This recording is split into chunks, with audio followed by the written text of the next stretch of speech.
एवं रेड कर प्रक्रिया भी आरंभ होती पाखापाखि 117 जन लोक एपर्यंत अरेस्ट करा एवं विभिन्न स्थान में जहाँ विभिन्न जो पोच इत्यादि अच्छी से सब नष्ट कराऊँगी एवं आ परवर्ती पर्यायर जो जो जगार इलिगाल भाटी सबू लगी से भाटी गुड़ी को बुलडोजर द्वारा उड़े दिज्व एक भी आम से प्रावधान भी विभाग तरफ करने निर्देश दि सारी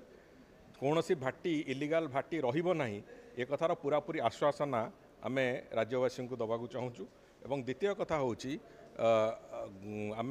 तुरंत निष्पत्ति भाव में गतकाली आमर एक्साइज सुपरिटेडेट से जे थिले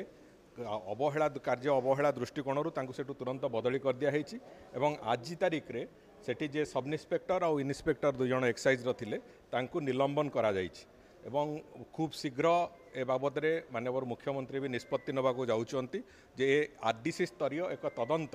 खूब शीघ्र आज काली भितर इन्स्टिट्यूट करा जिवो जो जे तदंत करिक 2 मास भितर तांकर रिपोर्ट देबे एवं से रिपोर्ट आधार रे जहाँ जहाँ से कार्यानुष्ठान पई हमको सेतरे रेकमेंड करिवे से कार्यानुष्ठान भी करा जिवो कौनसी मते